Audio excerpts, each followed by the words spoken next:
Well, TD Bank kicked off earnings season and managed to do it with a beat when it came to profit expectations. As I mentioned, analysts were expecting profit to decline modestly. They surprised with a bit of growth. There was a lot of strength in areas like Canadian banking as well as capital markets. But the money that they're setting aside to deal with their anti-money laundering business, anti-money laundering issues, I should say, certainly showed up in the U.S. business. Bharat Masrani on the conference call called their failings there unacceptable, and he said that the bank would reach a resolution of probes as soon as possible. For more on this, let's get perspective from Benjamin Sinclair, equity analyst covering the banks at Odlum Brown. Thanks so much for joining me. Thank you for having me. So you've got a buy rating on TD, one that I guess has been difficult over the last year.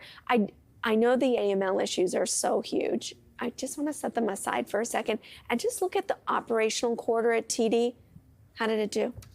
I would characterize it as a low-quality beat. You just said it. There was strength in Canadian banking. There was strength in capital markets. The latter is going to be a little bit more volatile anyways. All in all, we view this as part of a transition year for the banks in general, and we expect to see a similar pattern emerge when the other banks report next week. Again, though, and I'm still leaving aside the AML issues, a look at a Royal that is nearing all-time highs, a National Bank that is at all-time highs, a JP Morgan south of the border at all-time highs. I mean, why are all these banks moving higher, operating in the same conditions that TD is, and TD isn't? Is it just because of is it fair to say it's just because of the AML penalty?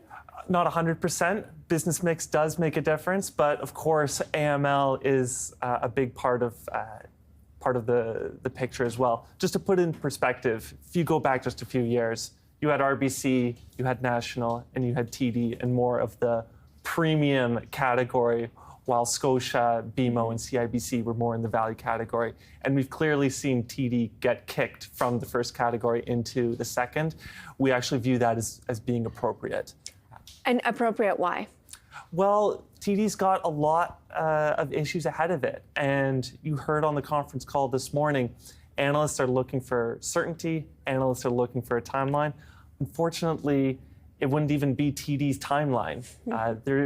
These things always tend to take longer than banks and their shareholders want them to. And we just have to be cognizant of that.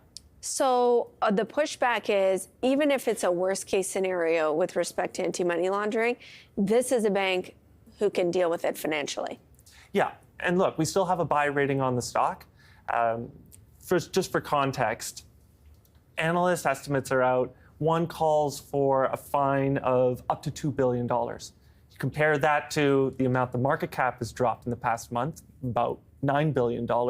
Just looking at those two numbers, looks like an excellent buying opportunity. But clearly there will be other headwinds for the banks, whether that's increased regulatory costs or even possibly a consent order or more abstract factors like culture or brand. So on the consent order, that basically means you can't go into the U.S. and expand. You can't go and buy another company. Well, it's too soon. It's too soon to speculate what exactly it would look like. But so say that is the case. Again, they're sitting on those high capital levels. So what to do with it? Why not buy back more of your shares? Is that not good enough? Certainly, that's a very reasonable option for them, especially if the shares continue to languish.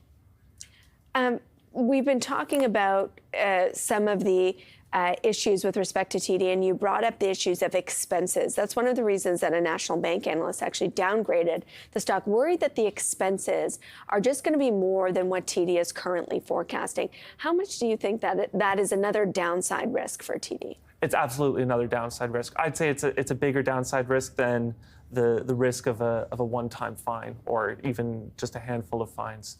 And yet, I feel like I have to remind you, and maybe viewers, you do have a buy on the stock. So why is that?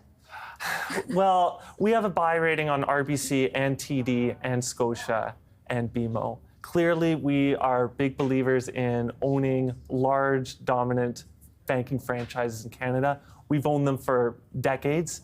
We hope and anticipate to own them for decades more. And in all likelihood, we're just going to ride them out and cheer for TD to overcome their challenges. Well, I think that's important perspective is you're not shuffling the banks in and out of the portfolio every quarter, that you're trying to look at this as a long-term business and whether this is a core holding for the long term. That's how we invest across all sectors.